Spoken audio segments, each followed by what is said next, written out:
Hello students, welcome back to my channel. कैसे हो आप सब? उम्मीद करती हूँ बेटा सभी अच्छे होंगे और अपना ख्याल भी रख रहे होंगे। तो बेटा आज हम करने जा रहे हैं अपनी वर्कशीट नंबर 4।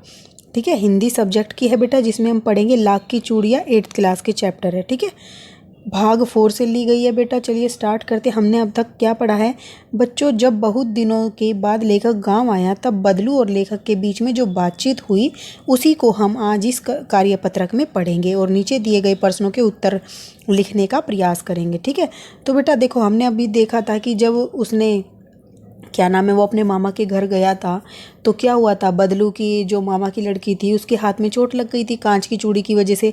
तो उसको बदलू की याद आई, फिर वो बदलू के घर पे गया था। ठीक है, तो उसके बाद पढ़ते हैं बेटा क्या हुआ। नमस्ते बदलू काका। तो फिर वो बोलता है नमस्ते बदलू काका। मैंने कहा नमस्ते भैया। उसने मेरी नमस्ते का उत्तर दिया और उठकर खाट पर बैठ गया, परंतु उसने मुझे पहचाना नहीं और देर तक मेरी ओर निहारता रहा। मैं हूँ जनार्दन काका। तो वो बोलता है कि काका मैं हूँ जनार्दन, आपके पास से गोलियां बनवा कर ले जाता था। मैंने अपना परिचय दिया। फिर बदलू फिर भी चुप रहा, मानो वह अपने स्मृति पटल पर अतीत के चित्र उतार रहा हो। तो बेटा वो फिर भी देखो, कई बार क्या होता है जब हमें कोई समझ में नहीं आता है, काफ़ी दिनों बाद किसी से मिलते हैं और जो बोल रहा है वो हमें जानता है, तो फिर हम उसको ऐसे देखते ही रहते हैं कि कौन है कौन है। ठीक है, ऐसे ही वो देख रहा था। ठीक है, और तब वह एकदम से बोल पड़ा, आओ आओ लला बैठो, बहुत दिन बाद गांव आए। हाँ, इधर आना ही नहीं हो सका काका। मैंने चारपाई पर बैठते हुए उत्तर दिया। कुछ देर बाद फिर शांति रही। मैंने इधर उधर दृष्टि दौड़ाई, न तो मुझे वहाँ मछिया दिखाई ही नजर आई और न ही भट्टी। तो जिस पर वो काम करता था, जहाँ पर बैठकर पेड़ के नीचे, वो उसको ना तो मछिया दिखाई दी जी बैठने वाली, ना ही वहाँ पर उसको कोई भट्टी जलती हुई दिखाई दी। आजकल काम नहीं करते काका? मैंने पूछा। तो फिर वो क्या देता है, नहीं लला, काम तो कई साल से बंद है। मेरी बनाई हुई चूड़ियाँ कोई पूछे तब तो गांव गांव में कांच का प्रचार हो गया है। वह कुछ देर तक चुप रहा, फिर बोला, मशीनी युग है न ये लला। तो वो उसको मतलब इस तरीके से बोलता है जैसे बातचीत नहीं करते। आजकल सब काम मशीन से होता है, खेत भी मशीन से जोते जाते हैं और सुंदरता फिर जो सुंदरता कांच की चूड़ियों में होती है लाख में कहाँ संभव है। वो इस तरीके से अपना दुख व्यतीत करता है। लेकिन कांच बड़ा खतरनाक होता है, बहुत जल्द टूट जाता है, मैंने कहा। ठीक है, वो बोलता है फिर बेटा, नाजुक तो फिर नाजुक ही होता है लला। तो मतलब वो बोलता है कि लेकिन कांच तो खतरनाक होता है।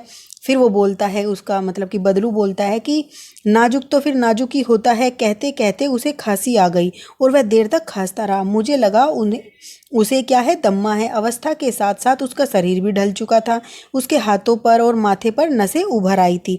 जैसे बेटा जैसे शरीर मतलब बूढ़े की तरफ होते जाते हैं तो क्या होता है, हमारा जो शरीर है उसकी जो नसें दिखती हैं छोटी छोटी होती हैं। पहले तो बचपन में दिखाई नहीं देती, फिर जैसे बड़े होते हैं तो हमारी नसें दिखने लगती हैं। ठीक है, जाने कैसे उसने मेरी शंका भाप ली और बोला, दम्मा नहीं है, मुझे फसली खांसी है। ठीक है, तो मतलब ऐसे ही जो आ जाती है, यह महीनों 2 महीनों से आ रही है, 10-15 दिन में ठीक हो जाएगी।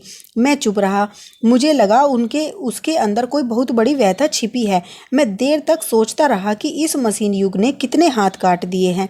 कुछ देर बाद फिर शांति रही, जो मुझे अच्छी नहीं लगी।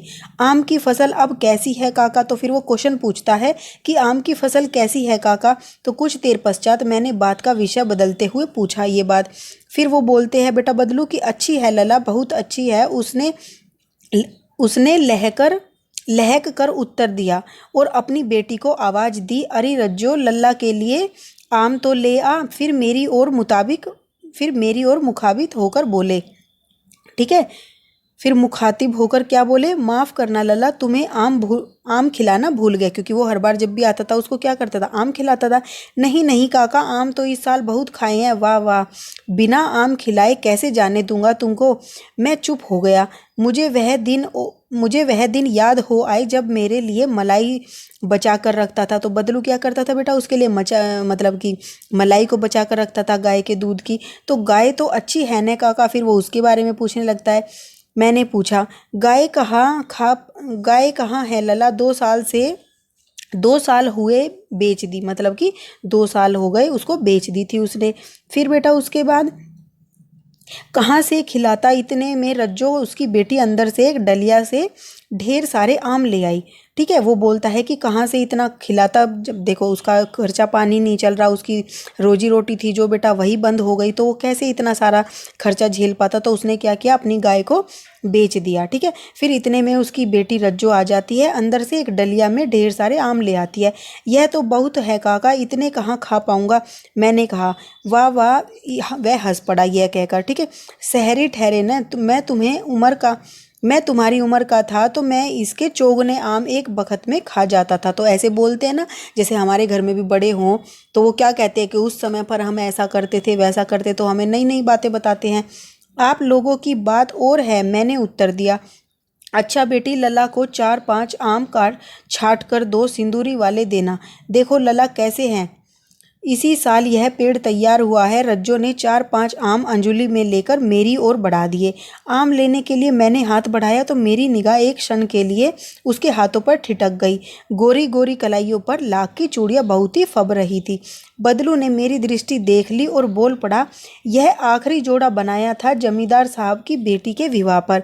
10 आने पैसे मुझको दे रहे थे, मैंने जोड़ा नहीं दिया। कहा शहर से ले आओ मैंने आम के लिए। फिर उसने क्या किया बेटा, लेखक ने आम ले लिए और खाकर थोड़ी देर पश्चात चला गया। मुझे प्रसन्नता हुई कि बदलू ने हार कर भी हार नहीं मानी थी। उसका व्यक्तित्व कांच की चूड़ियों के जैसा न था, मतलब कि आसानी से टूट जाए। हार नहीं मानी, वो अपना काम फिर भी करता रहा, चाहे थोड़ा ही सही। तो बेटा चलो, ये थी आज की कुछ स्टोरी, लंबी सी। वो अपनी व्यथा बताता है इसके अंदर कि किस तरीके से काम था, फिर उसका ठप हो गया, धीरे धीरे उसका काम भी कम होता चला गया, उसने भी इसमें इंटरेस्ट कम लेना स्टार्ट कर दिया, लेकिन वो रुका नहीं, उसने अपने काम को किया, चाहे थोड़ा ही सही। ठीक है।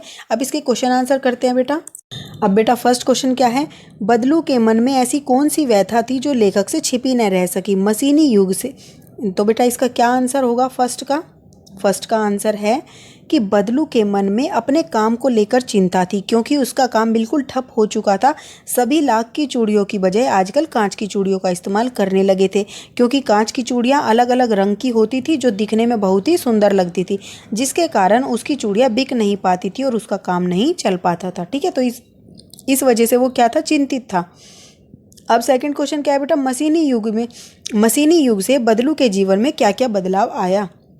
तो बेटा मशीनी युग से क्या क्या बदलाव आया, आप सब भी देखते होंगे अपने आसपास। मशीनी युग से बदलू के जीवन में काफ़ी बदलाव आया, जैसे कि बदलू हाथों से लाख की चूड़ियाँ बनाकर बेचता था, लेकिन मशीनी युग में यह सभी काम मशीनों द्वारा होने लगे, जिससे हाथों से काम करने वाले सभी कारीगरों का काम बंद हो गया। ऐसे ही बदलू का भी चूड़ियाँ बनाने का काम बिल्कुल बंद सा हो गया था। ठीक है। यहाँ पर सा लगा लेना, बंद सा हो गया था। समय के साथ साथ उसका शरीर भी ढल चुका, यहाँ पर ढल आएगा। ठीक है। ढल चुका था और माथे व हाथों की नसें भी उभर आई थी। ठीक है। तो मशीनी युग में बेटा उसके साथ मतलब कि उसके जीवन में ये सब बदलाव आए, क्योंकि वो जो काम करता था वो चल नहीं पाता था, तो धीरे धीरे उसका काम भी कम होने लगा। ठीक है। अब उसके बाद बेटा मशीनों के आने से हमारे जीवन में क्या बदलाव आए, मशीनों से होने वाली 2 हानियों व 2 लाभ के बारे में लिखिए। तो बेटा मशीन युग है ये। ठीक है। तो हर काम मशीन से होता है, तो मशीन आने से क्या लाभ हुआ क्या हानि हुई वो हमें बताना है। तो बेटा मशीनों के आने से हमारे जीवन में बहुत बदलाव आया है। जैसे इस मशीन युग के कुछ लाभ भी हैं और कुछ हानि भी हैं। जैसे कि लाभ क्या है बेटा, मशीनों के आने से काम करना बहुत आसान हो गया है, कठिन से कठिन काम भी कम समय में हो जाता है और कम मेहनत में हो जाता है। ठीक है। अब उसके बाद बेटा इसकी हानि क्या है कि मशीनों के आने से जो हाथों से कार्य करके अपनी आजीविका चलाते थे, उन सब का क्या हो गया, अब काम बंद हो गया और वो बेरोजगार हो गए। अब उनके घर का जो खर्चा होता है, रोजी रोटी होती है, वो नहीं चल पाती। तो ये मशीनी युग का क्या है, नुकसान है या हानि है उसकी। फायदे ये थे कि हम आसानी से कोई भी काम कर सकते हैं। अब फोर्थ क्वेश्चन क्या है बेटा, बदलू ने हार कर भी हार नहीं मानी, ये लेखक को कैसे पता चला। तो बेटा हमने लास्ट वाली लाइन में ही पढ़ा था, लेखक ने हार कर भी हार नहीं मानी, यह लेखक को तब पता चला जब उसने उसकी लड़की के हाथ में लाख की चूड़ियाँ देखी। उसने जमींदार साहब की बेटी के विवाह के समय पर बनाई थी, जो कि उसने कब बनाई थी, जमींदार साहब की बेटी के विवाह पर। लेकिन उसने उसको 10 पैसे यानी कि कम पैसे देने के कारण उसने उसको यह चूड़ियाँ नहीं दी। इसे लेखक को पता चला, इससे आएगा यहाँ पर। ठीक है।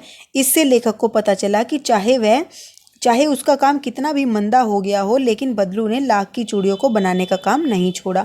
इसे पता चलता उसने हार कर भी हार नहीं मानी। ऐसे ही आप सभी को भी हारना नहीं चाहिए। अगर क्या कई बार आपको कोई चीज़ समझ नहीं आती है तो उसको दोबारा समझने की कोशिश किया करो, ठीक है। तो ये थी बेटा आपकी आज की वर्कशीट। उम्मीद करती हूँ आपको अच्छे से समझ आई होगी। फिर भी कोई डाउट रह जाता है तो कमेंट बॉक्स में पूछ लेना। इस वीडियो में इतना ही। अपना नेक्स्ट टॉपिक हम अपनी नेक्स्ट वीडियो में करेंगे। तब तक के लिए ऐसे ही हंसते रहिए, मुस्कुराते रहिए, पढ़ते रहिए, आगे बढ़ते रहिए। Thank you.